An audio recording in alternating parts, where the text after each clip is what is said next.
அருட்பெருஞ்சோதி அருட்பெருஞ்சோதி தனிப்பெரும் கருணை அருட்பெருஞ்சோதி.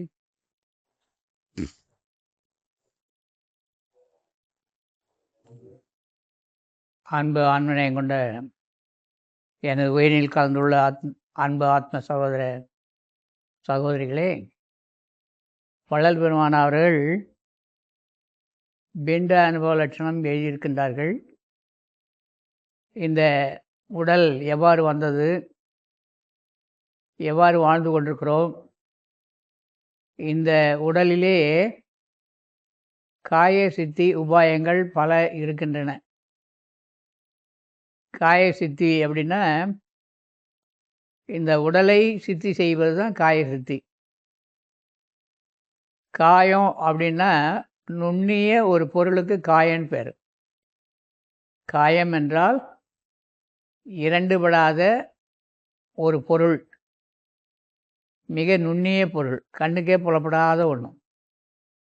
நீங்கள் கேள்விப்பட்டிருப்பீங்க, மருந்தெல்லாம் வஸ்திர காயம் பண்ணுதல் அப்படின்வாங்க. வஸ்திரம்னா துணி, அதில் இந்த மருந்து துகள்களை போட்டு சலிக்கும்போது இறங்கும். அதில் துகளை நீங்கள் கையில் எடுக்க முடியுமா? ஃபேஸ் பவுடர்ன்றாங்க, முகத்தில் அடிக்கக்கூடிய பவுடர். அந்த பவுடரில் ஒரு நுண் துகள்கள்லாம் சேர்ந்தால் தானே அது அப்படியே மொத்தமாகுது. இப்போ கேழ்வரகு மாவு அது துகள்கள் சேர்ந்தது தான். இந்த நுண் துகள்கள் கண்ணுக்கு புலப்படுது. கண்ணுக்கு புலப்படாத துகள்கள் தான் இந்த உடலே. நம்முடைய கட்டவிரலிருந்து உச்சந்தலை வரைக்கும் தோள்களால் ஆனது தான். எவ்வாறு மண், களிமண் இருக்குது, அதை ஒரு கெட்டியாக ஒரு 2 கிலோ மண் எடுத்து காய வைத்து அதை நுண் தோள்களாக பவுடராக ஆக்கி பறக்க விட்டுட்டோன்னு சொன்னால் திரும்ப அதை எடுக்க முடியாது. ஆக இங்கே தான் இருக்கும், படர்ந்து போயிடும். அந்த நுண் துகள்கள் அத்தனையும் ஒன்றா சேர்ந்து தான் களிமண் சொன்னோம். இந்த தத்துவத்துக்காக தான் களிமண்ணில் ஒரு பிரதி பிம்பத்தை செய்து அந்த பிம்பத்தை கொண்டு போய் தண்ணியில் கரைக்கிறது. இதெல்லாம் நம்ம பெரியவங்க ஒரு காரணகாரியத்தோடு பண்ணாங்க. தத்துவார்த்தமான உண்மையை புரிய வைக்கிறதுக்காக பண்ணாங்க. ஒரு மண்ணில் கரையிறது, மண்ணோடு மண்ணாக கலந்து கொள்வது, தண்ணீரில் கரைவது, காற்றில் கரைவது, நெருப்பில் கரைவது, ஆகாயத்தில் மறைவது. இது அத்தனையும் நம் நாட்டு ஞானிகள் செய்து கொண்டார்கள். ஒவ்வொருவருக்கும் ஒரு அனுபவம். நாளைக்கு நமக்கு என்ன அனுபவமோ நமக்கு தான் வெளிச்சம், அது இல்லையா? அது வெளிப்படுத்த முடியாது. ஆக இந்த நுண்துகள், இந்த காயம்ங்கிற ஒரு நுண்ணிய துகள் தான் உடம்பாயிருக்கு. அதுவும் ஆவி உருவுன்னு வள்ளலார் எழுதுவார். அவை பிராட்டி, 12 சித்தர்கள் எல்லோருமே நம்முடைய உடல் எங்கிருந்து வந்ததுன்னா ஆவி உருவாக வந்ததுன்னுவாங்க. ஆவி கண்ணுக்கு புலப்படாத ஒன்று. ஆக பிண்ட அனுபவ லட்சத்தில் வள்ளலார் 96 தத்துவங்களை சொல்லியிருந்தார். பெரியவர் ஐயா அவர்கள் 96 தத்துவம் ஆதாரம் எல்லாம் கேட்டார். அவர் கேட்டது விவரமாக 2-3 வாரங்களாக தொடர்ந்து இதுதான் பார்க்குறோம். 96 தத்துவங்களே காற்றுகளை பார்த்தோம். வியானன், அபானன், அலம்புசா, குகா, தேவதத்தா, 10 வாயுக்களையும் பார்த்தோம். 72 காற்று, 72,000. வள்ளலார் சொல்கிற கணக்கு வேறு. இந்த 72,000ல் 10 மிக முக்கியமானது. தச நாடி அப்படின்வாங்க. 10 நாடிக்கு முக்கியமானது 3 நாடி. 3 நாடியில் மிக முக்கியமான நாடி ஒரே ஒரு நாடி, அது மூல நாடி. சென்ற வாரம் பார்த்தோம். மூல நாடி முகட்டு அழகு உச்சியுள் 4 வாசல் நடுவில் இருப்பீர்கள், மேலே வாசல் வெளியுற கண்டபின் காலன் வார்த்தை கனாவிலும் இல்லையே. நம்ம பயிற்சி தொடர்ந்து பண்ணணும். எந்த ஒன்றையும் தொடர்ந்து செய்கின்ற போது அது நம்முடைய வேலையாக மாறிடும். ஆரம்பத்தில் செய்வதற்கு சங்கடமாக தான் இருக்கும். ஆரம்பத்தில் செய்வதற்கு சங்கடமாக இருக்கிற எல்லாமே முடிவில் இன்பமாக இருக்கும். ஆரம்பத்தில் இன்பமாக இருக்கிற எந்த செயலுமே முடிவில் துன்பத்தை கொடுக்கும். இதை வள்ளலாரே எழுதியிருக்கார். ஆரம்பத்தில் இன்பமாக இருக்கும், பிறகு துன்பமாக இருக்கும். கல்யாணம் பண்ணிக்கிறது இன்பமாக இருக்குது, அதுக்கப்புறம் கேளுங்க அவங்கள இன்பமாக இருக்குன்னு சொல்லுவாங்க? இல்லை இல்லை. ஆக அது இன்பமாக இருக்கணும், கடைசி வரைக்கும் இன்பமாக இருக்கணும். ஆனால் யாருக்கு இருக்குது? ஒரு சிலருக்கு இருக்குது. கணவனுக்காக மனைவியும், மனைவிக்காக கணவனும், பிள்ளைங்களுக்காக இருவரும் தாய் தந்தையரை பேணி பாதுகாத்து வளர்க்குற ஒரு முறை. இதில் நிறைய போட்டி பூசல் எதிர்ப்புகள் நிறைய இருக்கும். ஆக இந்த காயம் என்பது மிக நுண்ணிய பொருள். அதுதான் உடல் எடுத்து வந்தது, இந்த உடலில் உள்ளது. இந்த காயம் என்பது பொய். ஏன் அதை பொய்னாங்கன்னா, இந்த உடம்பு வந்து பொய்யாகுது. இந்த பொய்யான உடலுக்குள்ளே மெய்யான அது இருக்குது. இந்த காயம் என்னைக்கு வேணாலும் உடம்பை விட்டு போகும். அதனால் ஒரு சித்தன் பாடினா, காயமே இது பொய்யடா காற்று அடைத்த பையடான்னா. காற்று அடைச்சிருக்கிற வரைக்கும் தான் அந்த காயம் இருக்கும். காற்று போச்சு, காயமும் போச்சு. அதனால் உள்ளே இருக்கிற காயம் என்கிற அந்த நுண்ணிய பொருள் கோடி சூரிய பிரகாசமுடைய ஒரு ஒளி அணு. அந்த ஒளி அணு தான் உடல் முழுவதும் பரவி இருக்குது. அதனுடைய இயக்கத்தில், அதனுடைய கட்டுப்பாட்டில் தான் இருக்குது. அதுதான் காரணமாகவும் இருக்குது, அதுதான் காரியப்படுத்துது. அதை வள்ளலார் அகவல் எழுதுவார் இல்லையா? காரண காரியம் காட்டிடு வெளியனும் ஆரண சிற்சபை அருட்பெருஞ்சோதி.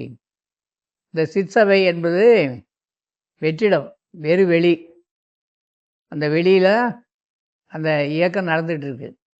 இந்த பிண்ட அனுபவ லட்சத்தில் பார்த்தோம், ஆதாரம் மூலாதாரம். நான் பார்த்தேன், கருவிடும் வாசலுக்கு இருவிரல் கீழே, ஏறுவிடும் வாசலுக்கு இருவிரல் மேலே அந்த இடம் இருக்குது அப்படின்னு பார்த்தோம். இந்த மையத்தை தொழில் பண்ணுவதற்கு, செயல்படுத்துவதற்கு பிறக்கும்போதே ஞானிகளாக பிறப்பவர்கள் கொஞ்சம் பேர்.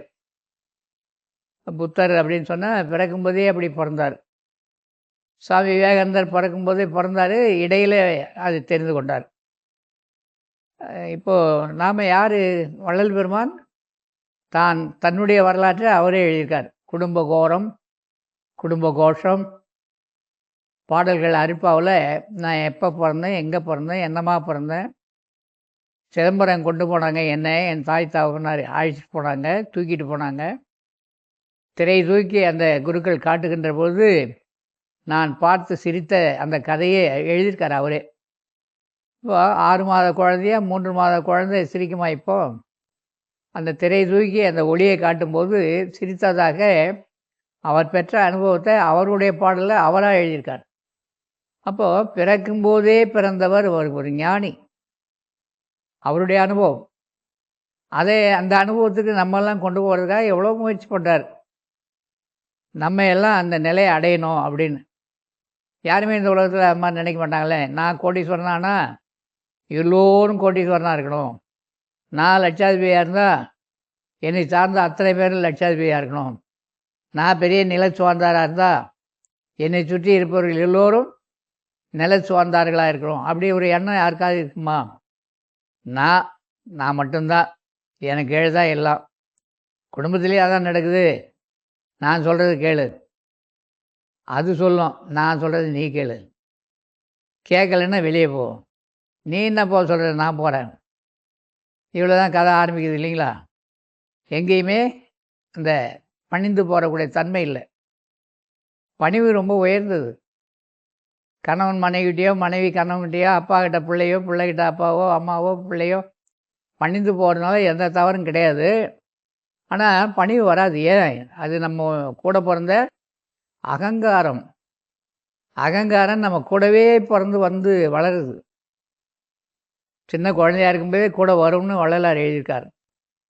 ஆணவ மலை நிவர்த்திக்கு வழின்னு எழுதுகிறாரு, பார்த்தீங்கன்னா தெரியும். இந்த ஆணவ மலை எப்படி போவோம் அப்படின்னா, ஆணவம் இல்லாதவர்களோடு பழகி கொண்டு பேசிக்கொண்டு அவர்களோடு உறவு ஆடிக்கொண்டிருப்பா. இருந்தால் என்ன வரும்? ஆணவம் போயிடும். ஆணவம் பிடிச்சவங்க கூடயே கலந்துக்கிட்டு இருக்கிறாங்க, பேசிகிட்டு இருக்கிறாங்க, பழகிட்டு இருக்கிறாங்க. நீ ஒன்றும் சும்மா விட்டு கொடுக்காதப்பா. நீ யார்? நீ ஏன் விட்டு கொடுக்குறாரு? சொல்லி கொடுப்பான். அம்மா, நீ என்ன இப்போ மாமியாருக்கு அடங்கி போகிறது?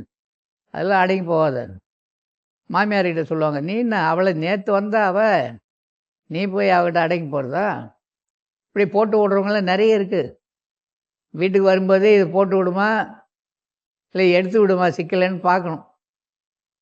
நிறைய பேர் வீட்டுக்கு வந்தாங்கன்னா சிக்கலை உருவாக்கிட்டு போவாங்க. நிறைய பேர் வீட்டுக்கு வந்தாங்கன்னா சிக்கலை அழுத்துட்டு போவாங்க. இதில் இந்த உறவும் இருக்குது, அந்த உறவும் இருக்குது. அது எந்த உறவுன்னு வாழ்கின்ற போதே நாம் தான் அலசி ஆராய்ந்து பார்க்கணும். அதுதான் உண்மையும் கூட. ஆக இந்த மூலமாக இருக்கிற இந்த பகுதி தான் மிக உயர்ந்த இடம். இது அவர்கள பிறக்கும்போதே ஞானிகளாக பிறந்தார்கள். பிறக்கும் பொழுதே ஞானிகளாக பிறந்தார்கள்.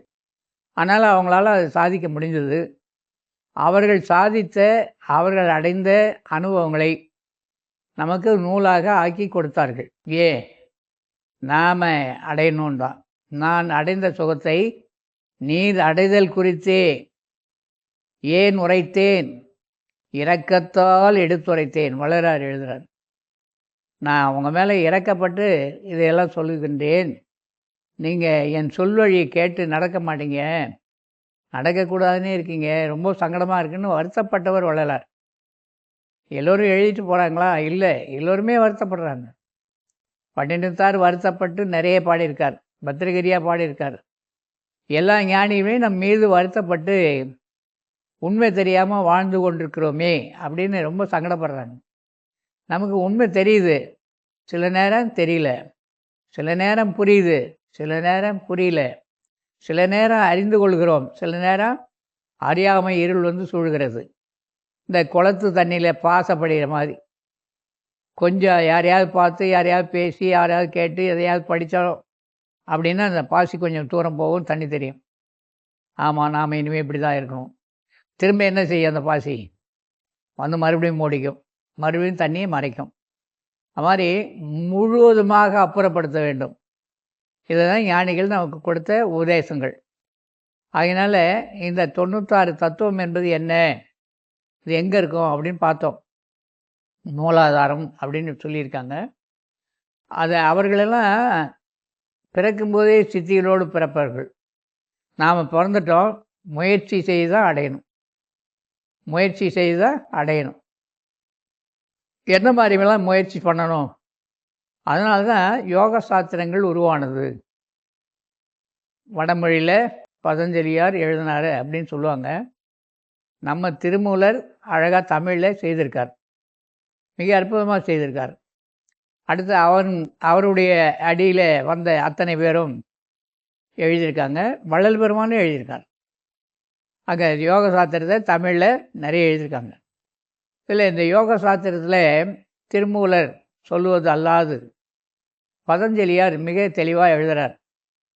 நாம் இந்த பயிற்சியில், இந்த முயற்சியில் இருக்கின்ற போது அந்த மூலம் என்கிற அந்த ஆதாரத்திலிருந்து ஒரு மரம் இருக்குது. மரத்துக்கு எது ஆதாரம்? இலை ஆதாரமா, கிளை ஆதாரமா, இல்லை மரம் ஆதாரமா, இல்லை மரத்தினுடைய அடி ஆதாரமானா மரத்துக்கு கீழே பூமிக்குள்ளே இருக்க வேர்கள் தான் ஆதாரம். இந்த வேர்கள் இல்லைன்னா மரம் இல்லை. ரொம்ப பேர் குடும்பங்களில் வேறு மாதிரி இருப்பாங்க, தெரியவே தெரியாது. இது மேலே இருக்கிற கிளை ஆடுற மாதிரி எல்லாம் வீட்டில் இருக்கிறதெல்லாம் ஆடிக்கிட்டு கிடக்கும். அந்த வேறாகி அந்த ஆள் போன பிறகு தான் தெரியும் அந்த குடும்பம் என்ன ஆகுது. நம்ம எத்தனை பேர் பார்க்குறோம்? ஆக மூலாதாரம் எப்படி மரத்துக்கு ஒரு வேர் ரொம்ப முக்கியமோ, அப்படி பதஞ்சலி எழுதினதை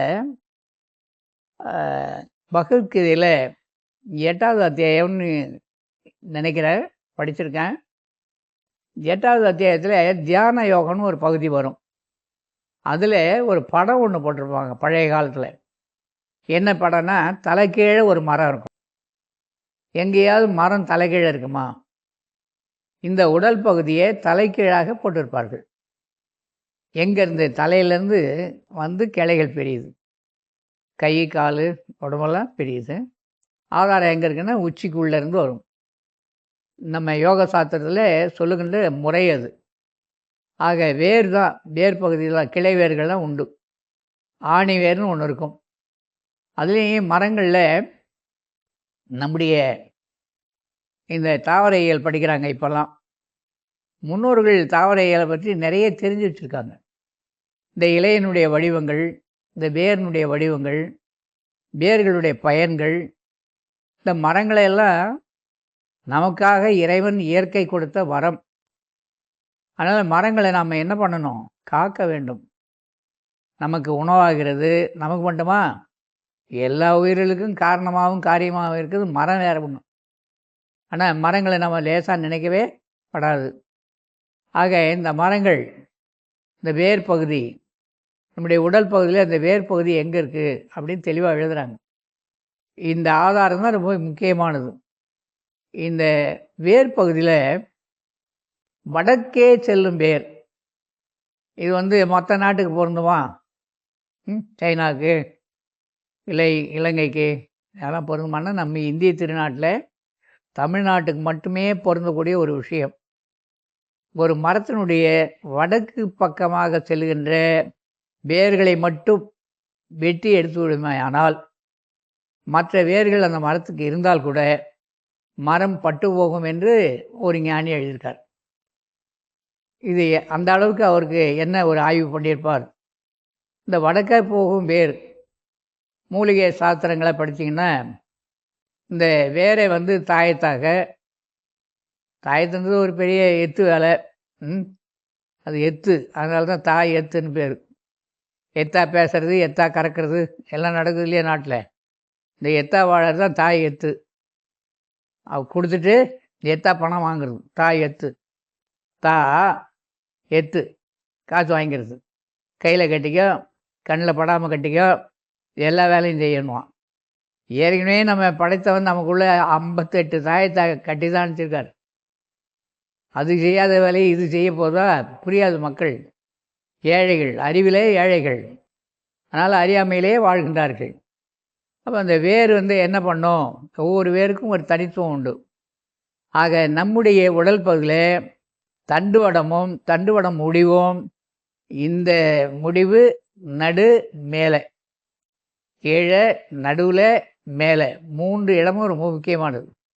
மேலே மூளையில் முடியுது, கீழே நம்முடைய ஆண் குறி, பெண் குறி, தொடை, கால் பக்கம் திரும்பும். நடுப்பகுதி எங்கே இருக்குது? வயிற்று பகுதியில் இருக்குது. ஆக இந்த கீழ்ப்பகுதிக்கும் மேல் பகுதிக்கும் ரொம்ப முக்கியமானது எது அப்படின்னா வயிறு தான். இந்த வயிறை சுத்தமாக வச்சுருக்கணும். வயிறு நம்ம கவனிக்கப்பட வேண்டிய ஒரு விஷயம். வயிற்றை கவனிக்கணும். ஏதோ எப்படி பாருங்க, ஏதோ வயிற்றுப்பாடு ஓடுது. என்ன சொல்கிறாரு? வயிற்றுப்பாடு ஓடுது. வயிற்றுக்காக வாழறோம். எத்தனை பேர் வயிற்றுக்காக வாழறோம்? சொல்லுங்கள் பார்ப்போம். பிழைப்புக்காக வாழறேன். ஏதோ ஒரு பழப்பு வழி இருந்தால் போகிறோம். பிழைக்கிறதுக்கு ஒரு வழி. எந்த வழி? நமக்கு உள்ளே இருக்கிற வழி தான் பிழைப்புக்கு வழி. இதே இயற்கை இறைவன் நமக்கு கொடுத்து அனுப்பிச்சிருக்காரு. ஆக அந்த ஆதாரம் உள்ளே எல்லாத்துக்கும் காரணமாக இருக்குது நம்முடைய தொப்புள் பகுதி தான். கீழே இருக்க அந்த அடிவயிறு வரைக்கும் இருக்கிற பகுதி ரொம்ப முக்கியமானது. ஏன்னா இதுதான் அந்த காலத்தில் 72,000 நாடியும் இங்கே தான் உற்பத்தி ஆகுது அப்படின்னு சொல்லிட்டாங்க. நம்முடைய சாதனையில் நாம் பிறக்கும்போதே சுத்தியோடு பிறக்கலை. நம்ம முக்திக்காக, மோட்சத்துக்காக நம்ம முயற்சி பண்ணிகிட்ருக்குறோம். முக்தி, மோட்சம் எல்லாம் வள்ளல் பெருமான் எழுதுவார். முக்தி என்பது நிலை 300 சாதனம். சித்தி என்பது நிலை சேர்ந்த அனுபவம். அப்போ அனுபவம் அவருக்கு கிடைச்சது, நமக்கு கிடைக்குமா? ஆக இந்த யோக சூத்திரம் என்ன சொல்லுது? இந்த உடலை பயிற்சினாலே அந்த எலும்பு, அந்த நரம்பு மையங்கள், அந்த மஜ்ஜை, அந்த சிறு சிறு நாடிகள் எல்லாவற்றையும் செயல்படுத்தக்கூடிய ஒரு விஷயந்தான் பயிற்சிகள். அதனால் யோக சாஸ்திரம் என்ன சொல்லுது? இயமம். முதல்ல இந்த உணவெல்லாம் இன்னும் எடுக்கணும், இந்த உணவெல்லாம் தள்ளணும். இது ஏமங்கத்தை வரும். நீ இப்படி எழுந்திருக்கணும். நிறைய சொல்லியிருக்கோம், பேசியிருக்கோம், வந்திருக்கு. அப்புறம் நேமம் இருக்குது, இப்படி தான் நடக்கணும். அதன் பிறகு ஆசனங்கள் பழகணும். ஆசனங்கள் பழகின பிறகு பிராணாயாமம் பேச வரணும். நியமம், நியமம், ஆசனம், பிராணாயாமம், அப்புறம் பிரத்யாகாரம், தாரணை, தியானம், சமாதி. சமாதினா ஒன்றும் இல்லாமல் ஆகுது. சமாதினா அதுவும் இதுவும், இந்த உடலும் உள்ளே இருக்க ஆன்மாவும் ஒன்றாக ஆகுதல். அந்த ஆகுதல் தான் இது. அந்த நிலையை தான் சொன்னாங்க. அதுக்கு யோக சூத்திரத்தில் என்ன சொல்லியிருக்காங்க, நம்ம யோக ஆசனங்களில் விபரீத கரணின்னு ஒன்று இருக்குது இல்லைங்களா? விபரீத கரணி ரொம்ப முக்கியமான ஒரு ஆசன பயிற்சி. ஏன்னா நம்ம இடுப்பு பகுதியை இப்படி கையில் தாங்கிக்குவோம், கால் ரெண்டும் மேலே போய் முகத்து பக்கமாக சாஞ்சி இருக்கும். இந்த நிலையில் இருக்கும்போது இந்த உடலினுடைய அடி வயிற்று பகுதி, மேல் வயிறு, தொடைப்பகுதியில் என்ன வரும், செயல்பாட்டுக்கு வரும். இந்த விபரீத கரணி ரொம்ப முக்கியமான பயிற்சி. ஒரு நாளைக்கு 2 வேளை செய்யணும், இல்லை காலையில் ஒரு வேளையாவது பண்ணணும். எவ்வளோ நேரம் பண்ணுறது? 5 முறை அல்லது 10 முறை அந்த பயிற்சியை செய்யலாம்.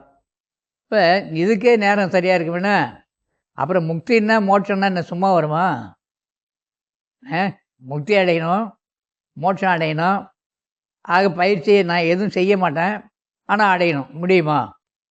விபரீத கரணி. அடுத்து முத்திரைகள் சொல்லி கொடுப்பாங்க. ஞாயிற்றுக்கிழமை காலையில் கிளாஸ் வகுப்பு நடக்குது, தம்பிங்க எடுக்கிறாங்க, பார்க்கணும். யோனி முத்திரை அப்படின்னே ஒன்று இருக்குது. அந்த முத்திரையே செய்யணும். அடுத்து ஒரு முத்திரை சொல்லுவாங்க. இந்த சாமி சித்தானந்தா பாண்டிச்சேரியில் உட்காந்துருக்காரு தெரியுங்களா?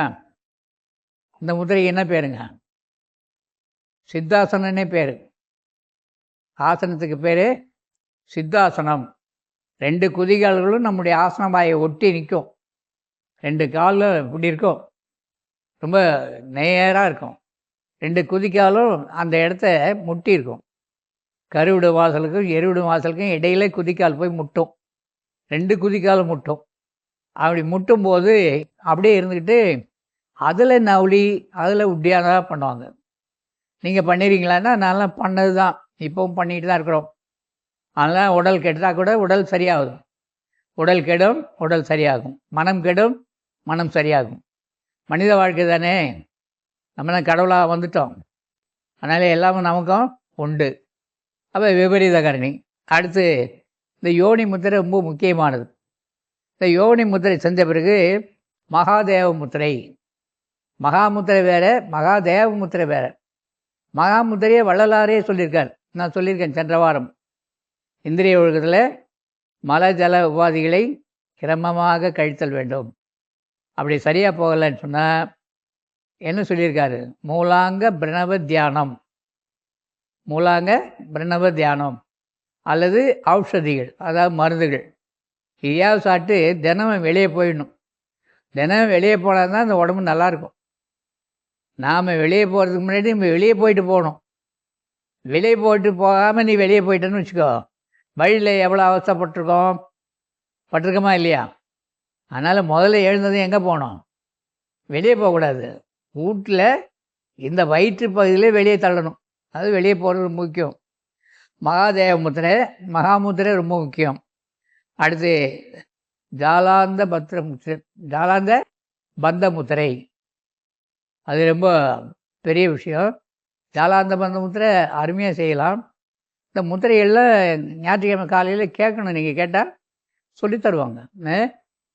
ஆக இந்த முத்திரைகள்லாம் உயர்ந்த ஒரு முத்திரை மூலபந்த முத்திரை. உட்டியானா தெரியணும், நவுளி தெரியணும். இதெல்லாமே இந்த முத்திரைகள்லாம் பழகின பிறகு பக்தி கிரியைன்னு ஒன்று இருக்குது, அதை செய்யணும். இந்த கிரியை செய்த பிறகு மேலே கீழேருந்து காற்றை மேலுக்கு தள்ளணும். மேலுக்கு தள்ளி மறுபடியும் கீழே இறக்கணும். இதெல்லாம் தெரிஞ்ச ஒரு ஆசான் பக்கத்தில் இருந்து 2-1 வாரம் கற்றுக்கொண்ட பிறகு வீட்டில் பழகணும். அது ரொம்ப முக்கியமானது. ஏன்னா காற்று தான் நம்முடைய வாழ்க்கையே.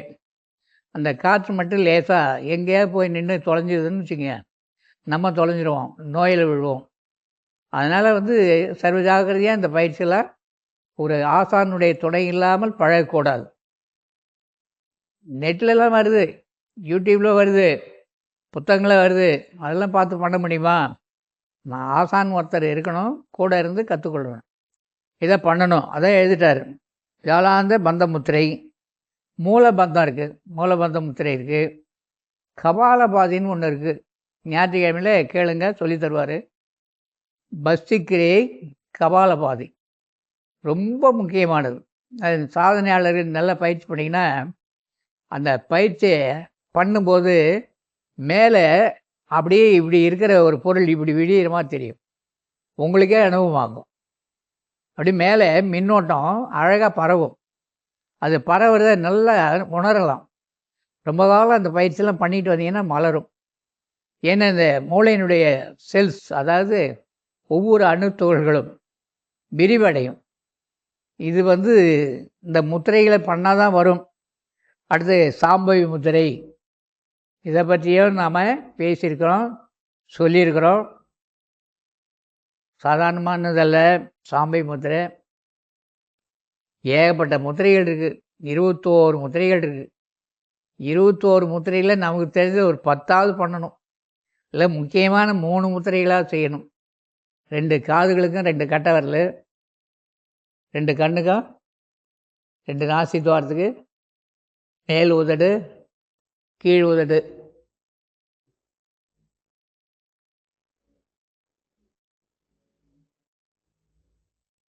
அப்படி நீங்கள் வீட்டில் போய் வெறும் வயிற்றில் பண்ணி பாருங்கள்.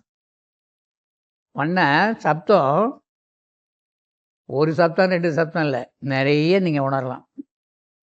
இது உள்ளுக்குள்ளேயே இருக்கும். உள்ளுக்குள்ளேயே நடக்கக்கூடிய ஒரு செயல். பயிற்சியில் செய்யணும். இல்லையா? எனக்கு சிவானந்தரை தெரியாது, வள்ளலாரை தெரியாது.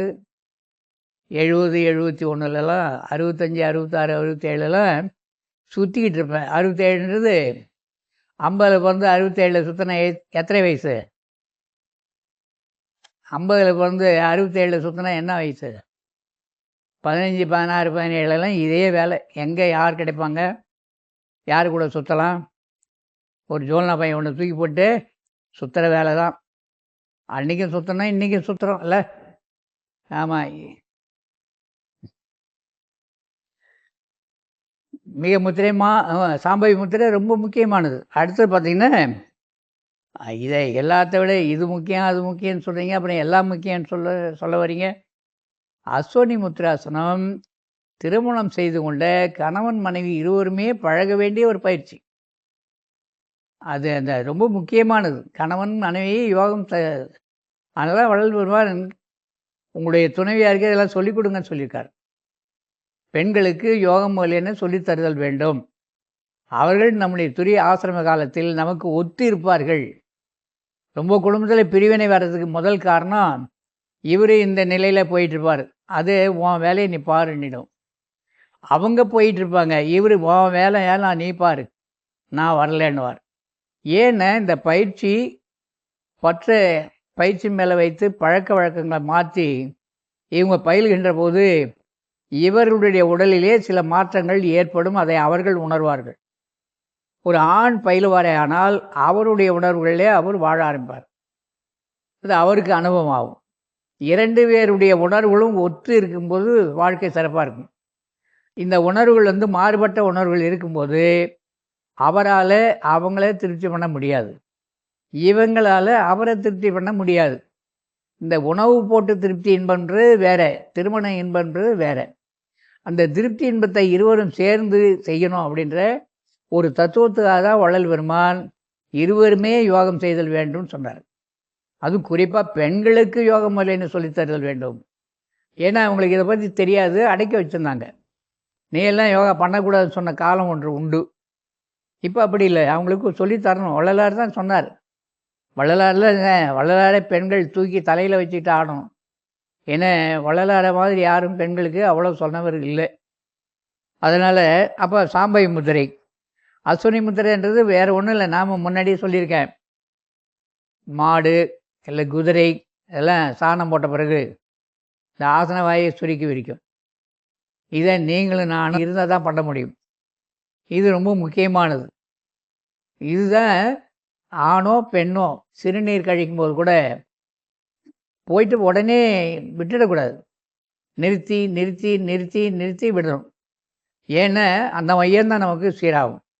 இதை சரியாக பயிற்சி பண்ணாதவங்களுக்கு 45, 50 வயதை தாண்டுகின்ற போது ஆண்மகனுக்கு பிரஸ்டோட் கிளாண்ட் வீக்கம் வரும்.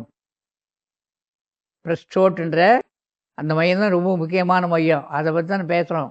மூலாதாரன்றது அங்கே தான் ஆரம்பிக்குது. ஆண் குறியை சுற்றி ஒரு வட்ட வடிவமான ஒரு பொருள் இருக்குது. அங்கே 4 சதுரமாக இருக்கும். காற்று அங்கே ஏறும்போது வட்ட வடிவமாக மாறும். அதனால தான் சிவலிங்கெல்லாம் அப்படி பண்ணாங்க. இதெல்லாம் அனுபவத்தில் பண்ணவங்க. நாம் அனுபவத்துக்கே போகாமல் இருந்தால் நியாயம் கிடையாது. முக்தி மோட்சம் ஞானம் வேணும் அப்படின்னா இந்த பயிற்சியெல்லாம் பண்ணி தான் ஆகணும். அஸ்வினி முத்திராசனம் ரொம்ப முக்கியம். அடுத்து காகமுத்திரை. வர ஞாயிற்றுக்கிழமை வாங்க, கிளாஸ் எடுப்பார். காகமுத்திரைன்றது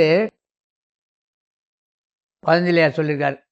காக்கைகள் வெகு காலம் ஜீவிக்கும். காக்கா எவ்வளோ நாளைக்கு? அதுக்கு ஆயுள் இல்லையா? காக்காய்க்கு எவ்வளோ ஆயுள்னு இப்போ நிர்ணயம் பண்ணியிருக்காங்க இவங்க. ஆனால் காக்காய்க்கு வெகு காலம் ஜீவிக்குன்றாங்க. காலத்தை கணக்கு போடலை நம்ம பழைய பெரியவங்க. காகம் என்ன செய்தோம்?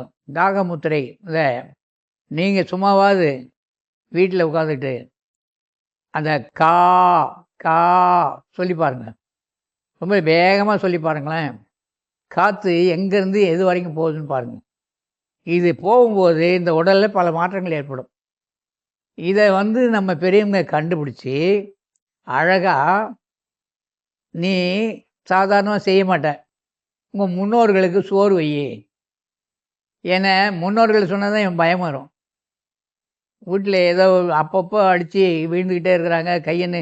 பையனுக்கு விரல் ஒடிஞ்சது, பாப்பாவுக்கு கால் ஒடிஞ்சது, அப்புறம் அவர் போனார், அவருக்கு காயமாச்சு, கதவு சாத்தின கை நசுங்கி போச்சு. இப்படி தொடர்ந்து ஏன் நடக்குது?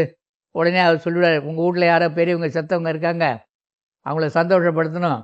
நீ சந்தோஷப்படுத்தலை, தினம் காக்காய்க்கு சோறு வை. என்னாலும் தினம் வைக்க முடியாது. அட அமாவாசைக்கு அமாவாசை வைய, இல்லை அமாவாசைக்காவது கத்திங்க கிடைக்கட்டுமா அது கான்னு. அப்போ நாம் வீட்டில் உட்காந்துட்டு கான்னு சொல்லி பாருங்கள். இந்த கா அப்படின்னு சொன்னால் அதில் ஆ ஊ இம் எல்லாமே வருது. காகம் அப்படின்னாலே முடிஞ்சு போச்சு. எவ்வளோ நம்ம பெரியவங்க நமக்கு சொல்லி கொடுத்தாங்க. அது ஒரு சடங்காகி போச்சு. இப்போ யாரையாவது விட்டு காக்கா சோறு வைன்ட்டு போகிறோம். எவ்வளோ பெரிய வேடிக்கைங்க. ஆக காகமுத்திரைன்றது அதுதான். இந்த காகமுத்திரையை அழகாக செய்யும்போது என்ன ஆகும்? சரீரம் மாற்றமடையும், நம்ம தேகம் மாற்றமடையும். அடுத்து இந்த முத்திரைகள் அத்தனையும் பண்ணணும். 21 முத்திரையும் செய்யணுமா அப்படின்னா, நாம் பிறக்கும் போதே பிறக்கலை, அப்போ கொஞ்சம் முயற்சி படி தான் அடையணும். ஒரு தொழில் செய்கிறார், ஒரு தச்சு தொழில் செய்கிற ஒரு சகோதரர். அவங்க தாத்தா பண்ணார், அவங்க அப்பா பண்ணார், அவங்க பிள்ளை பண்ணுறார். இயற்கையாக அந்த அறிவு வரும். இது இன்றைக்கி அரசாங்கத்துக்கிட்ட சொன்னால் எடுபடாது. இது இயற்கையாக வர அறிவு. எந்த தொழில் யார் செய்தார்களோ அவருடைய பாரம்பரியத்தில் அந்த குணாதிசயம் இருக்கும். அவங்க கொஞ்சம் டச் பண்ணால் போகிறோம், கொஞ்சம் தொட்டால் போகிறோம், முழுசாக வெளிப்படுவாங்க. அதனால் அந்த அறிவு சாதாரண அனுபவ அறிவு. அந்த அறிவு தான் முக்கியமான அறிவு. ஆக இந்த அறிவை நாம் பயன்படுத்தணும். அவை பிராட்டி என்ன பண்ணாங்க? விநாயகர் சதுர்த்திக்கு விநாயகர் அகவல்னு அவை பிராட்டி சொன்னதாக பாடல் எல்லாம் ஓடிட்டுருக்கு. எங்கே பார்த்தாலும் ஓடும். அவங்க எங்கே, நீங்கள் எந்த பாடல் வேணால் கொண்டு வாங்க தம்பி, கொண்டு வாங்க. திருவாசகமாக இருந்தாலும் சரி, திருக்குறளாக இருந்தாலும் சரி, திருமந்திரமாக இருந்தாலும் சரி, திருப்புகழாக இருந்தாலும் சரி, திரு அருட்பாவாக இருந்தாலும் சரி, திருவம்பாவையாக இருந்தாலும் சரி, திருப்பாவையாக இருந்தாலும் சரி, திருவாய்மொழியாக இருந்தாலும் சரி, நம் நாட்டு ஞானிகள் இங்கே இருக்கிறவங்க எழுதியிருக்கிற ஒவ்வொரு பாடலுமே அகநோக்கு பார்வையில் அகத்தை பற்றி, அகத்துக்குள்ளே இருக்க அருட்பெரும் ஜோதியரை பற்றி தான் சொல்லியிருக்காங்க. இவங்க வந்தவங்க ஒன்று கிடக்க ஒன்று மாற்றி, அதான் அதுக்கு இடம், அதுக்கு வாகனம், அதுக்கு கை கால், அதுக்கு இடம், இதெல்லாம் தேர்ந்தெடுத்து கொடுத்துட்டாங்க. பார்த்தாங்க, அண்ணாக்கு மாதிரி எங்கே இருக்கும், அதுக்கு மேலே எப்படி மலை இருக்கும், சுற்றி பார்க்குறான் தமிழ்நாடு பூரா. இதுதான், இதுக்கு பேர் திரு அண்ணாமலை பேர் வச்சாச்சு. அங்கே ஒரு கோயிலை கட்டியாச்சு. இது அண்ணாமலை. மலைக்கு மேலே என்ன போடுறாங்க? வேறு எந்த மலையிலையும் போடல. இந்த அண்ணாக்கு மேலே இந்த மலையில் இருக்கிற தெய்வத்தை சுட்டி காட்டுறதுக்கு இவ்வளோ பண்ணாங்க.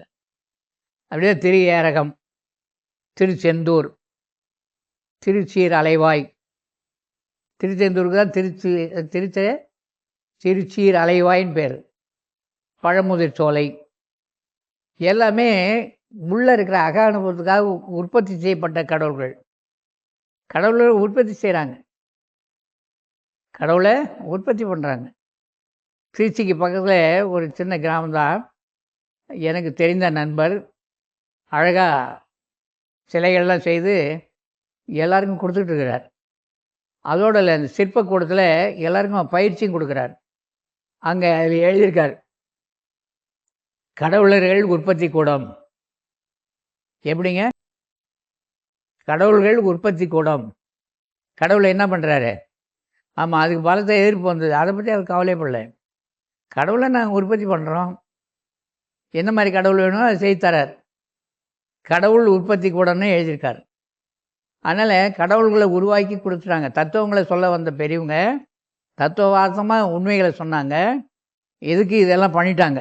அதுதான் இந்த சீதக்கிழவை, அந்த பாடம் தெரியும்னு நினைக்கிறேன் உங்களுக்கு.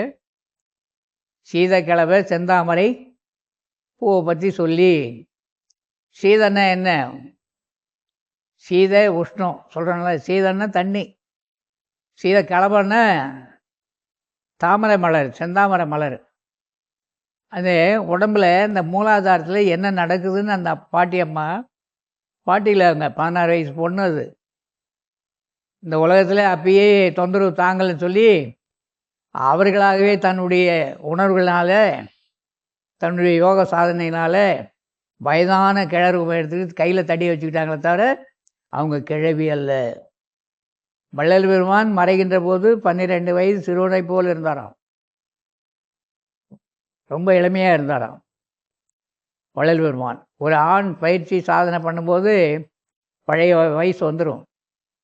அதே மாதிரி பெண் சாதனை பண்ணும்போது ஒரு என்ன பருவம், வாழை பருவம் வந்துடுவாங்க, பேதை பருவம் வந்துடுவாங்க. அதுதான் உண்மையும் கூட. அதனால தான் ஔவையார் என்ன பண்ணாங்க, தன்னுடைய உடல் மீது மற்றவர்கள் பற்று வரக்கூடாதுன்னு ஆயாவாய போச்சு. கையில் தடி வச்சுன்னு கூனி குறுக்கி நடந்தே போச்சான். அவர்களும் யோகத்தில் மிகப்பெரிய வல்லமை வாய்ந்தவர்கள். அவங்க எழுதின பாடல் தான், அவங்க அனுபவத்தை அவங்க அந்த அம்மா எழுதி வச்சா, நம்மால் அதுக்கு ஒரு இடத்த நிர்ணயித்து அதுக்கு ஒரு உருவத்தை சமைச்சு, அதன் முன்னாடி இந்த பாடல்லாம் இப்போ பார்த்தோன்னா என்றைக்கு, அடுத்த வாரமா என்னைக்கு விநாயகர் சதுர்த்தி? சதுர்த்தினா 4 இல்லையா? அவங்க சொல்லியிருக்காங்க. இந்த பாடலில் சிலதை மட்டும் உங்களுக்கு சொல்ல வர உங்கள் கவனத்துக்கு. அந்த மூலாதாரத்தில் இருக்கிறது எப்படி எழுப்புனாங்கன்றது. 5 கரத்தனை, 5 கரம். நீங்கள் உங்களுக்கும் எனக்கும் 5 கரம் இருக்கா? 4 கரமா? 2 கரம் தான் நமக்கு. 5 கரத்தனை, 5 தலை பாம்பு சொல்லுவாங்க, ஐம்புலன்னு சொல்லுவாங்க. இதுதான் 5 கரம். கண்ணு, காது, மூக்கு, வாய், உடம்பு, 5 கரம். 5 கரத்தனை. இந்த 5 கரங்களுக்கும் முகம் எப்படி இருக்குது? எப்படி இருக்கும்? ஒரு சுவாச காற்று கீழே வரைக்கும் வந்து போகுது. அதுதான் உலகத்திலேயே மற்ற எந்த ஜீவராசியும் இல்லாத யானைக்கு மட்டும் அந்த தும்பிக்கை இருக்குது. சுவாசமே அந்த தும்பிக்கையால் தான் எடுக்கும், விடும். நீங்களும் நானும் தும்பிக்கையால் எடுக்கிறதே இல்லை. இதை திருமந்திரத்தில் திருமூலர் சொல்லுவார். இடம் வலம் 2 காற்றையும் என்ன பண்ணணும்? தும்பிக்கையால் எடுக்கணும் அப்படின்னு சொல்லுவார். இடம் வலம் இரண்டையும் மாற்றி, இடம் வலம் இரண்டையும் மாற்றி துதிக்கையால் உண்பவருக்கு சோர்வம் வேண்டாம் அப்படின்னு எழுதுவார். சோர்வு என்பது கிடையாது, துதிக்கையால் எடு. இடக்கை வலக்கை இரண்டையும் மாற்றி, இடக்கை இது, வலக்கை இது, இரண்டையும் மாற்றி துதிக்கையால் உண்போருக்கு சோர்வம் வேண்டாம். நடுநாடியை ஓப்பன் பண்ணுறது, திறக்கிறது. திறந்து அது வழியாக சுவாசம் போகணும். இந்த நடு சுவாசம் என்ன வேலை பண்ணுகிறதுன்னு எழுதியிருக்காங்க. 5 கரத்தனை, ஆனை முகத்தனை, இந்திரன் பிறை, இளம்பிறை இணை. இளம்பிறை என்ன பிறை? இளம்பிறைன்னா என்ன? 3ஆம் பிறை. இந்த உடம்புல 3ஆம் பிறை எங்கே இருக்குது? இந்த 3ஆம் பிறை நம்முடைய தலைக்கு உள்பாகத்தில் 3ஆம் பிறையை ஒத்த ஒரு அமுத நிலையே இருக்குது. அது சூரியனால் தான் அது ஒளியும் கொடுக்கும், அமுதத்தையும் பொழியும். அந்த இடத்த தான் ஈஸ்வரனுடைய தலையில் என்ன சொல்லியிருக்காங்க, 3ஆம் பிறை. தத்துவார்த்தமான நம்ம உடல் தத்துவத்தை வெளியே சொன்னார்கள். அடுத்து நந்தி மகந்தனை, நந்தி தமிழை பிரிங்க, நந்தி நல்ல தீ. எது நல்ல தீ? எனக்குள்ளே இருக்கிற ஆன்ம பிரகாச ஒளி அணுவும் உங்களுக்குள்ள உள்ளே இருக்கிற ஆன்ம பிரகாச ஒளி அணுவும் நல்ல தீ. நந்தி, நந்தி மகந்தனை. அந்த நல்ல தீயினுடைய மகன் யார்? கண்டத்தில் ஒன்று இருக்குது, புருவ மையத்தில் ஒன்று இருக்குன்னு வள்ளலார் எழுதியிருக்கார்.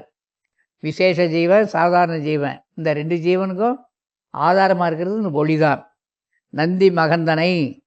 அடுத்து கொண்டு போகிற ஞான கொழுந்தனை. கொழுந்துன்னா தீ தான்.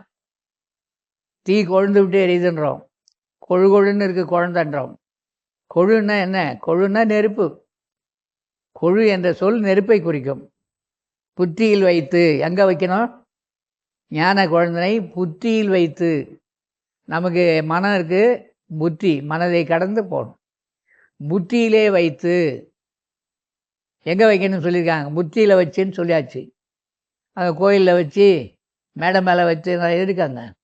புந்தியில் வைத்து 3 கண்ணும். 3 கண்ணு எங்கே இருக்குது நமக்கு? 2 கண்ணுக்கு ஆதாரமாக இருக்கிறது எது? 2 சுவாசம். 3ஆவது கண்ணுக்கு ஆதாரமாக இருக்கிறது எது? நடுநாடி. இந்த 2 நாள் அந்த நயனம் 2ம் நடுமூக்கில் வைத்திடில் வாட்டமும் இல்லை, மனைக்கு அழிவில்லை, ஓட்டமும் இல்லை, தேட்டமும் இல்லை, சிவன் அவனாமேன்னு போன வாரம் பார்த்தோம். ஆக 3 கண்ணும் துரிய மெய்ஞான. என்ன மெய்ஞானம்? துரிய மெய்ஞானம். துரியம். துரியம்னா என்ன? ஒரு பழம் விற்கிது துரியம்னு, இல்லைங்களா? துரியம் பழம் கேள்விப்பட்டீங்களா? துரியம்னு மலேசியாவில் விற்கிது நிறைய பழங்க. அந்த துரியம் பழம் ஏகப்பட்ட வேலை செய்யுதுங்க உடம்புல. இந்த துரியம் வாயுவை உற்பத்தி பண்ணக்கூடியது. இங்கே வள்ளலார் சொன்னது துரிய மலை மேல் உள்ளதோர் ஜோதி வள நாடு. துரிய மலை மேல் உள்ளதோர் ஜோதி வள நாடு. தூய அந்த இடத்த பாரு அப்படின்னாரு. துரிய மெய்ஞான முப்பழம் முகரும். முப்பழமும் முகர்றாங்களாம். நாம் இந்த விநாயகருக்கு என்ன வைக்கிறோம்? இருக்கிற பழத்தெல்லாம் கொண்டு போய் வைக்கிறோம். முப்பழம் நமக்குள்ளே இருக்கிறத அனுபவத்தில் சொல்லி அந்த அம்மா எழுதிச்சு. முப்பழமும் மேலே முப்பழம் இருக்குது. சம்பா அரிசி அடி சாதம் சமைத்திருக்க உண்பாய் நேர்ந்து சொல்லி உழக்கு உழக்கு நெய்வார்த்து முத்துப்போல் அன்னமிட்டு முப்பழமும் சர்க்கரையும் தித்திக்கும் தேனாமிர்தம் என் கண்ணம்மா தின்று களைப்பாரேனோன்னு ஒரு சித்தர் பாடுறார். 3 பழங்கள் உள்ளே இருக்குது. பலா மாதிரி ஒன்று, வாழைப்பழம் மாதிரி ஒன்று, மாம்பழம் மாதிரி ஒன்று. இந்த கனி 3 நமக்கு உள்ளே இருக்குது. அது எழுதிட்டார். முப்பழம் முகரும் 5 எழுத்து. 5 எழுத்து என்னென்ன எழுத்து? சென்ற வாரத்துக்கு முந்தைய வாரம் பார்த்தோம். நான் என்பது நம்முடைய கருவிடும் எருவிடும் வாசலுக்கு நடுவில் இருக்கிறதுனா, மா என்பது வயிற்று பகுதி, சி என்பது மார்பு பகுதி, வா என்பது கண்ட பகுதி, யா என்பது புருவ மையம். இந்த யாவை தான் திருமணா போட்டு காமிச்சாங்க.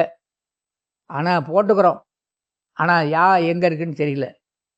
ஆக நாம சிவ அது 5 எழுத்து.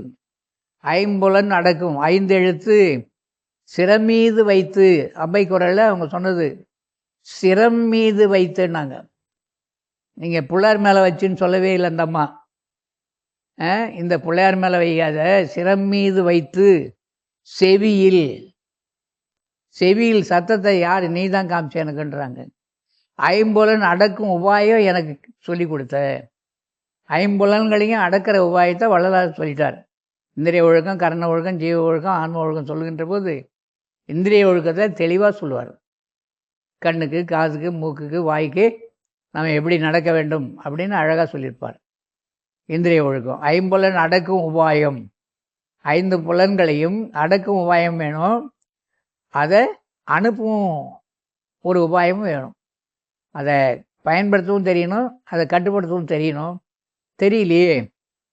9 வாயில் ஒரு மந்திரத்தால். 9 வாயில் இருக்கு. 9 வாயிலும் மேலேயே இருக்குது. 2 கண்ணு, 2 காது 4, 2 மூக்கு 6, வாய் 1, 7, அண்ணாக்கு தனிங்கன்னா உள்ள 2, ஆக 9. இந்த 9 வாயிலும் அடைக்கணும். இது கேசரி முத்திரைன்னு ஒன்று சொல்லுவாங்க. இந்த நாக்கை உள்ள நம்முடைய சாமி பனைக்குளம் இருக்காங்களே சித்திரமுத்தடிகளார், அவர் இதை எழுதியிருக்காங்க. நாவை அக்களத்தை பக்கம் திருப்பி மேலேருந்து அமுதம் சொட்டும், அதை நீ சாப்பிட்டு பாரு அப்படின்னு எழுதியிருக்காரு. அது அவருடைய அனுபவம். இந்த முத்திரை கேசரி முத்திரை. 9 வாயில் மேலே இந்த 9 வாயிலையும் இங்கே வாசி போய் நின்று போச்சுன்னா அடைக்கணும். எங்கேயாவது வீட்டில் போய் அடைச்சி கிடிச்சு நின்றுடாதீங்க, அப்புறம் எனக்கு செய்தி வரும், ஒன்றால் தான்டா இதை ஆச்சுன்னுவாங்க. அதெல்லாம் செய்யவே கூடாது, புரியுதுங்களா? பக்கத்தில் யார் இருக்கணும்? தகுந்த ஆசான் வைத்து கொண்டு தான் சாதனை பண்ணணும். நீ பாட்டு ஏனோ தானே கேட்டதை வச்சுக்கிட்டு புஸ்தகத்தை பார்த்து சமைச்ச கதையாக தான் இருக்கும், புரியுதுங்களா? 5 நிமிடம் கொதிக்க விடவும், வச்சுட்டு டிவி பார்க்க போயிடுவாங்க. பார்த்தா 10 நிமிஷம் ஆகிருக்கும். கொதி வந்து என்ன ஆச்சு, போச்சு பொருள். இது மாதிரி தான் ஆகிடும். 9 வாயில் ஒரு மந்திரத்தால் பேய் சுரை அறுத்தே. சுரக்கா தெரியும் உங்களுக்கு? பேய் சுரக்கா பார்த்துருக்கீங்களா? பேய் இருக்கான்னு பார்த்துருக்கீங்களா? என்ன தான் பண்ணிகிட்டு இருக்கிறீங்க?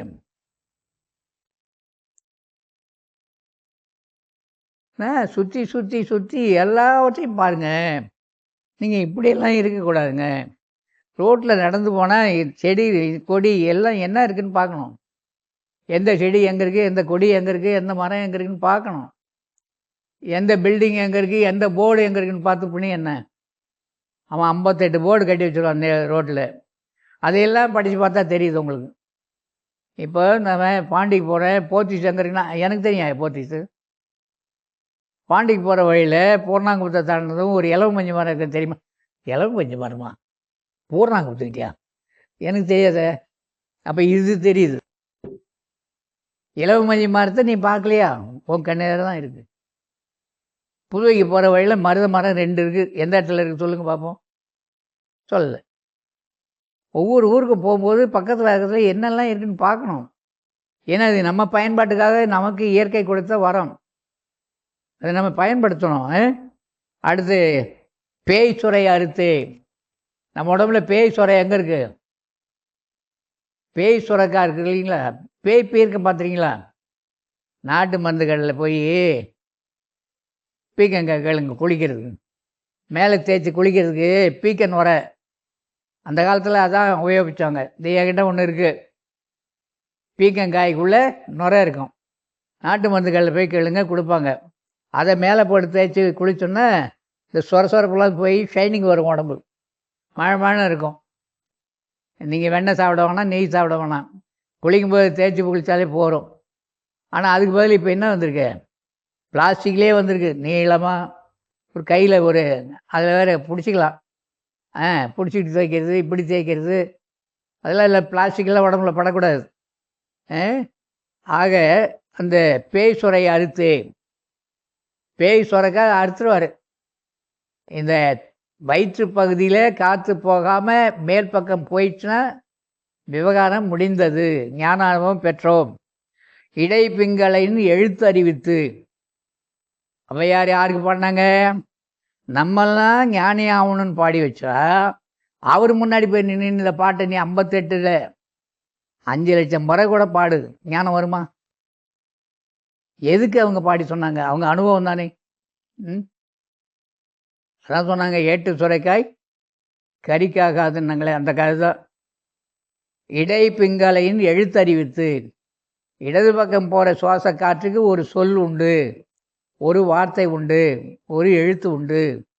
வலது பக்கம் போகிற சுவாசத்துக்கு ஒரு எழுத்து உண்டு. இந்த எழுத்தை நாம் அறிந்தோமா? தனிமையில் உட்காந்துக்கிட்டு சுவாசத்தை கவனித்தோம்னா அது என்ன சொல்லிக்கிட்டு உள்ளே போகுது வெளியே வருதுன்னு தெரியும். உள்ளே போகும்போது ஒரு ஞானி எழுதிட்டார், உள்ளே போகும்போது சிவாஹோம்னு போகுதான், வெளியே வரும்போது சோகம்னு வருதான். உள்ளே போகும்போது எப்படி போகுது? சிவாஹோம் போகுதான், வெளியே வரும்போது சோகம் அப்படின்னு வருதான். அப்போ சோகத்தை தடுத்து நிறுத்தினா என்ன செய்யணும்? சிவாஹோமம் அதிகமாகணும். ஆக இடைவிங்களையும் எழுத்து அறிவித்து. குண்டலி அதனில். குண்டலி அதனில், குண்டலி எங்கே இருக்குன்னு யாருக்கு தெரியும்? அந்த மையம்தான் குண்டலி வட்டம். அங்கே ஆசன வாய்க்கிட்ட குண்டலி வட்ட நரம்பு ஒன்று உண்டு. அது ஆண் பிள்ளைகளுக்கு பிரெஸ்டோட் கிளாண்டு அந்த பீனியல் கீழே, பெண்களுக்கு அந்த இடத்துல மேலே உள்பகுதியில், அவங்களுக்கு அந்த இடம் அதுதான் மூலாதாரம், அந்த நரம்பு மையம் அதுதான் நடு நரம்பு. இப்போ பேச்சு வழக்கில் சொல்லுவான் நரம்பு எடுத்துருவானுவான். எங்கே நரம்பு எடுக்க முடியும்? நரம்பு தெரியாதுல்ல. ஆக அதுதான் முக்கியம். குண்டலி அதனில் மூலாதாரத்து மூன்றெழு கணலை காலால் எழுப்பும் கருத்தறிவித்து. கருத்து நம்முடைய எண்ணங்களை உள்ளே கொண்டு போகிறது தான் கருத்துன்னா என்ன? இப்போது உட்காந்து பார்த்து பேசிகிட்டு இருக்கிறோம், ரொம்ப சுலபமாக விளங்கணும். மலைக்குடலை மலம் நிரம்பியிருக்கு, நம்ம மலம் கழிக்கலை, ஆனால் உள்ளேருந்து ஒரு செய்தி மேலே போகுது, எழுந்துரு, பேச்சை நிறுத்திட்டு உள்ளே போ, டாய்லெட் போய் வா. அப்போ யாருக்கும் சொல்லாமல் எழுந்து போகிறீங்களே, உள்ளேருந்து வர அந்த மொழியை யார் கேட்டது? நீங்கள் தான். நீங்கள் அடுத்த கட்டம் அடுத்த வேலையை ஆரம்பிக்கிறீங்க. அப்போ அந்த கருத்து எங்கே உருவாச்சு? எங்கே இருந்து அந்த செய்தி போச்சு? போன செய்தியை வாங்கி மறு வார்த்தை என்ன செய்கிறீங்க? இப்போ உள்ளுக்குள்ளேயே உங்களுக்குள்ளே நடக்கிற இந்த செயலை நீங்கள் உணர்ந்துருக்கீங்களா? அதுதானே சொல்லுது. அதுக்கிட்ட நம்ம பேசுனதே இல்லை. அது சொல்லுவதை நம்ம கேட்கணும். அது கொஞ்சம் செவி சாய்க்கணும். உள்ளேயே இருக்கான்னா உள்ளே இருக்குது. அதாவது மூலாதாரத்து மூன்றெழு கணலை காலால் எழுப்பும் கருத்தறிவித்துனாங்க. வள்ளல் பெருமான் இதை தான் சொல்கிறாரு. 2 கண்ணுக்கும் 2 காதுக்கும் இடையில், மூக்குனுடைய முனையில், உச்சிக்கு கீழே, அண்ணாக்கு மேலே கோடி சூரிய பிரகாசமுடைய ஒரு மையம். இது பேர் லலாட ஸ்தானம். இங்கே தான் நீ கருத்தை வைத்து கடவுள் வழிபாடு செய்து வந்தால் கருத்தின் கடவுளுடைய பேராற்றல் வெளிப்பட்டு விளங்கும். அவ்வாறு வெளிப்பட்டு விளங்குவதற்கு இடம் இந்த இடம்தான். நெற்றியில் நீ கடவுளை பார்க்காம எங்கே பார்த்தாலும் கடவுளை பார்க்குற. கடவுள் உனக்குள்ளே இருக்கார். வெளியில் இந்த உலகம் பூரா அவர் தான். அண்ட பிண்டம் அத்தனையும் தாண்டி அவர் தான். அண்டங்கள் அப்பாலும் அவர் தான். அப்படிப்பட்டவரை நீ பார்க்கணுன்னா இங்கே இருக்கிற ஒன்றை பார்த்தா போகிறோம், எல்லாவற்றையும் தெரிந்து கொள்ளலாம். இதான் மூலாதாரத்து மூன்றெழு கணலை சுவாச காற்றுக்கு கால்னு பேர். காலால் எழுப்பணும். அவங்களெல்லாம் தானாகவே எழுந்தது. நமக்கு என்ன செய்யணும்? குட்டியான பந்த முத்திரை, நவலி முத்திரை, ஆசன பயிற்சி எல்லாம் பண்ணி தான் எழுப்பணும். அமுத நிலையும் ஆதித்தன் நிலையும். ஆதித்தன் யார்? ஆதித்தன் யாருங்க? சூரியனுக்கு என்ன பேர்? ஆதித்தன் தானே. சூரியனுக்கு ஆதித்தன் பேர் இல்லையா? அவரு கதிரவன் பேர், பகலவன் பேர். அவரை எழுப்புறது அதான் சொல்கிறார். அமுத நிலையும் ஆதித்தன் நிலையும். சூரியனுடைய நிலை தெரியணும். அமுத நிலை எது? சந்திரனுடைய நிலை. சந்திர நாடியுடைய அனுபவம், சூரிய நாடியுடைய அனுபவம் வரணும். ஒரு பதிவு போட்டிருக்கிறேன், 3 நாளைக்கு முன்னாடி வந்திருக்கும். இடது பக்க சுவாசம் அதிகமானால் இந்த உடம்புல என்ன நடக்கும்? வலது பக்க சுவாசம் அதிகமானால் இந்த உடலில் என்ன நடக்கும்? மனதில் என்ன மாற்றங்கள் ஏற்படும்னு வந்து போகிற பிள்ளைங்களுக்கெல்லாம் ஒரு பதிவு அனுப்பிச்சிருக்கேன். காலையில் தினம் போட்டுக்கிட்டே இருக்கிறேன். எதையாவது ஒன்று தெரிவிக்கணும். அது காலையில் எழுந்தது பார்த்துட்டு தான் மறுபடியும் எந்த வேலைக்கும் போகணும். ஏன்னா கவனம் வேறு எங்கேயோ போகக்கூடாது. அமுத நிலையும் ஆதித்த நிலையும். அடுத்து சொல்கிறாங்க இடைச்சக்கரத்தின் ஈரெட்டு நிலையும். இடைச்சக்கரம் எது? அப்போ கடைச்சக்கரம்னு ஒன்று இருக்கணும் இல்லையா? மேலே ஒரு சக்கரம் இருக்கணும். இடைச்சக்கரத்தின் ஈரெட்டு நிலையும். வள்ளல் பெருமான் சொல்ல 8 அறிவித்து இணைத்தனி ஏற்றி பட்டி மண்டபத்தில் பதித்தமை தந்தையே. 8 பெரிய விஷயம். இங்கே அவர் சொல்கிறாங்க, இந்த அம்மா சொல்லுது ஈரெட்டு நிலையும். 2 8 16 நிலை. இந்த 16வது நிலை தான் நம்ம உயர்ந்த நிலை. அதுதான் சிவநிலை. ஈரெண் நிலையன இயம்பு மேல் நிலையில் பூரண சுகமாய் பொருந்தும் மெய்ப்பொருளே. வள்ளல் பெருமானுடைய அனுபவம். ஆக இந்த யோக சாஸ்திரம் எவ்வளோ உயர்ந்தது. ஆக ஈரெட்டு நிலையும் புரி அட்டகாயம் புலப்பட எனக்கு. புரி அட்டகாயம், அட்டகாயம்னா 8 நிலைகள் நமக்கு இருக்குது. இந்த 8 நிலையை பற்றி அடுத்த வாரம் கூட பார்க்கலாம்.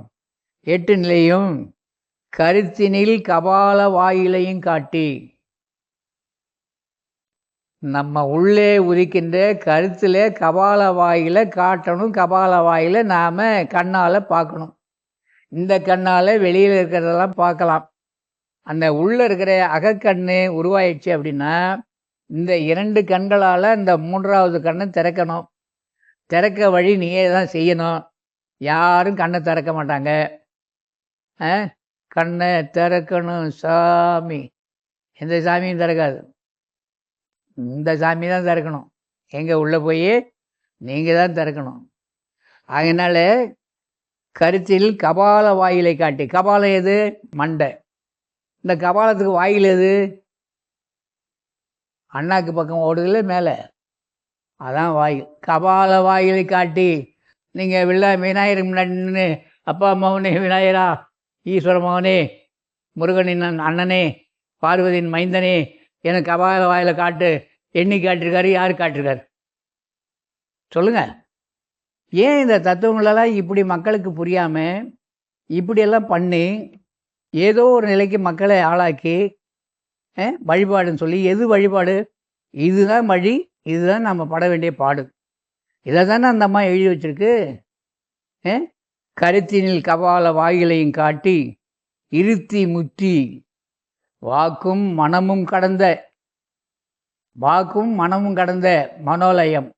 இதே வள்ளல் பெருமான் அதாவது கருங்குழியில் விநாயகர் கோயில் இருக்குது, சித்தி விநாயகர் கோயில். அந்த கோயிலுக்கு ஒரு பாட்டு கேட்டாங்க. அந்த பாட்டில் எழுதுகிறாரு வள்ளலார். எழுதும்போது என்ன எழுதுகிறாரு? மௌன ராஜ்யம் அடைவது என்ன ஆளோன்னு கேட்குறாரு. அவருக்கு எவ்வளவு தெரியும்? மௌன ராஜ்யம் அடைவது என்னாலோ? ராஜ்யம்னா என்ன? சென்னை ராஜ்யம், ஆந்திரா ராஜ்யம், எல்லாம் ராஜ்யம். ஆக நாம் இந்த ராஜ்யம் அடைவது என்னாலோ? இந்த ராஜ்யத்தை கண்ணதாசன் அழகாக பாடியிருப்பார். பூஜ்ஜியத்துக்கு உள்ளே ஒரு ராஜ்யத்தை ஆண்டு கொண்டு புரியாமலே இருப்பான், அவனை புரிந்து கொண்டால் அவன்தான் கடவுள். அவரும் பெரிய ஞானி தான்.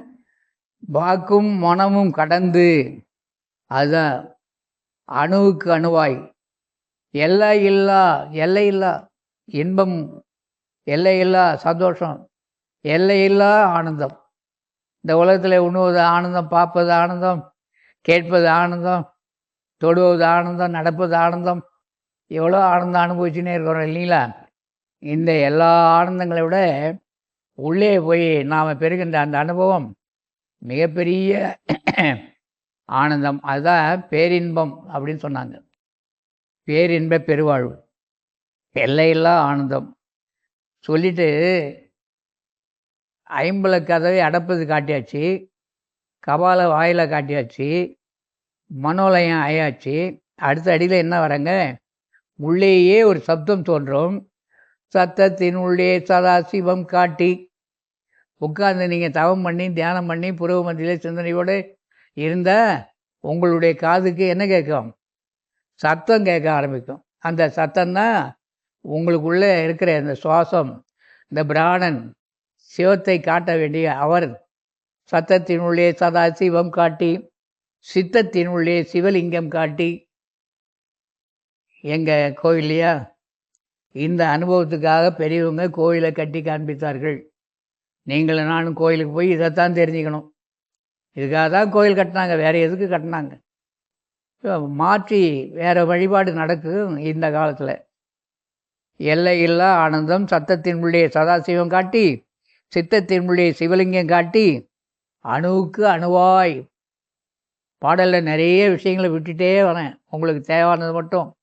அணுவுக்கு அணுவாய், அப்பாலுக்கு அப்பாலாய்.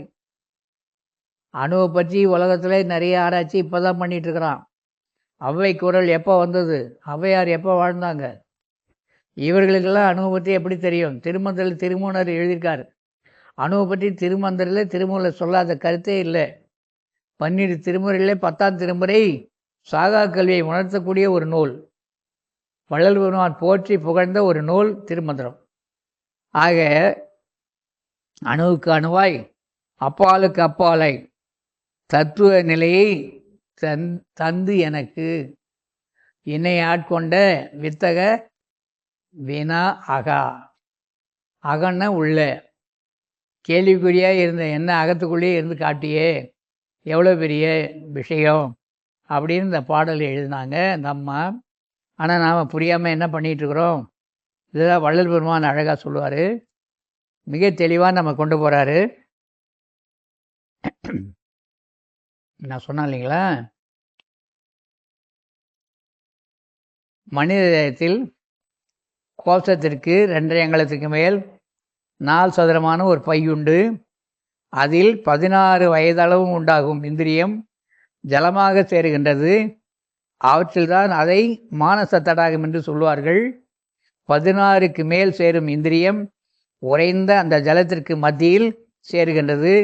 அப்படியாக சேர்ந்து கொண்டு வரும் இந்திரியம் பொன்வண்ணமாக இருக்கும். இது அவை பிராட்டி என்ன சொல்ல வராங்க? மூலாதாரத்தை பற்றி எழுதின பதஞ்சலியார் என்ன சொல்ல வராரு? அது செந்தாமரை பூவை ஒற்று இருக்கும்.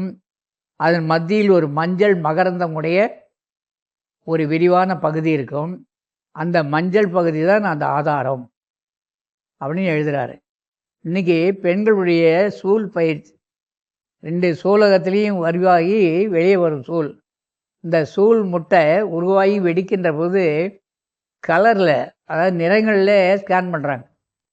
அழகாக மஞ்சள் நிறத்தில் தான் வெடித்து வருது. எவ்வளோ பெரிய விஷயம் அது! ஒரு ஆணுக்கு வெள்ளை நிறத்தில் வெடித்து வெளியே இருக்குது. வெடித்து வெளியே வர வெள்ளையும் வெடித்து வெளியே வர மஞ்சளும் ஒன்றாகும்போது தான் இந்த உடல் உருவாகுது. ஆவி உருவாக உடம்பு எடுக்குது. அந்த ஆவி உருவாக எடுத்த உடம்பு நாவியிலேருந்து உருவமத்தியராக அந்த நாடியில் அது அசைந்து கொண்டிருக்குது. 3/4 வண்ணம் வெள்ளை, 1/4 வண்ணம் பொன்னிறம். எவ்வளோ பெரிய விஷயங்களை நமக்கு அவர்கள் அனுபவித்து எழுதியிருக்காங்க. இந்த பொன்வண்ணமாக இருக்கும் அவர்களும் இதே தான் எழுதியிருக்காங்க.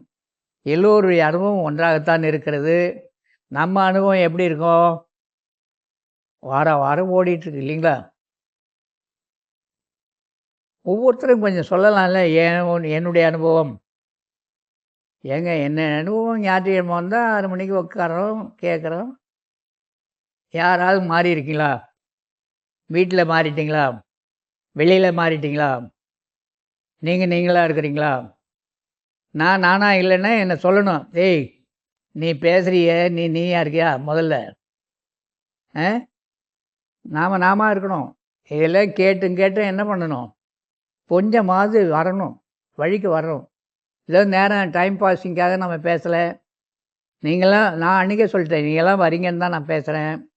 எனக்கு பேச வேண்டிய விருப்பம் இல்லை, பேச வேண்டிய அவசியம் இல்லை. எல்லாமே தெரிஞ்சால் என்ன பண்ண முடியும்? உட்காரணும். நீங்கள் எல்லாம் உட்காந்திங்கன்னா நான் உட்காருவேன். நீங்கள் உட்காராமல் இங்கே வந்தீங்கன்னா நானும் இங்கே தான் இருப்பேன். உட்கார கற்றுக்குங்க. உட்காருங்க. உட்கார் எவ்வளோ பெரிய விஷயம். தமிழில் பாருங்கள், உட்கார் நல்லா பிரித்து தமிழை படிங்க. உட்கார். அதனாலே அன்பு உள்ளவங்களே, நன்றாக நிமிர்ந்து உட்கார்ந்து, ஐயா ஆதாரம் போயிட்டுருக்குது, மூலாதாரம். அதனால் நன்றாக நிமிர்ந்து உட்கார்ந்து 2 புருவங்களுக்கு மத்தியில் அண்ணாக்கு பக்கம் மேலே உச்சிக்கு கீழே கோடி சூரிய பிரகாசமுடைய ஒளி அணுவாக நான் இருக்கின்றேன். இந்த உடல் நான் அல்ல என்று கருதி வழிபாடு செய்து வந்தால் கருத்தின் கண் கடவுளுடைய அருள் வெளிப்பட்டு விளங்கும் என்றும், அவ்வாறு வெளிப்பட்டு விளங்குகின்ற போது பயம் நீங்கும், நோயற்ற நல் உடல் அமையும். முதிய நிலையிலும் இளமையாக இருக்கலாம். முயன்றால் எக்காலத்தும் எவ்விடத்தும் எவ்வளவும் தடைபடாமல் வாழ்கின்ற ஒப்பற்ற பெரிய வாழ்வை இதனால் பெறக்கூடும் என்று வள்ளல் பெருமான் எழுதி அருள் இருக்கின்ற சத்திய வாசகத்தில் நம்பிக்கை கொண்டு கடவுள் வழிபாடு செய்வோம். அருட்பெருஞ்சோதி அருட்பெருஞ்சோதி அருட்பெருஞ்சோதி.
அருட்பெருஞ்சோதி அருட்பெருஞ்சோதி தனிப்பெரும் கருணை அருட்பெருஞ்சோதி.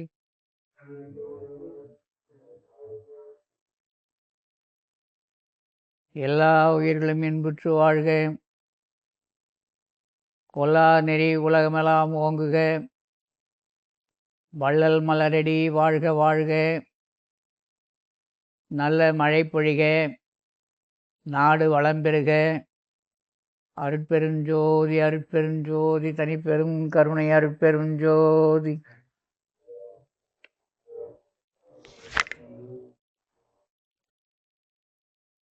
காலை உணவு, மதிய உணவு, இரவு உணவு இன்றைய யோகசாலையின் சார்பாக நடக்கும்.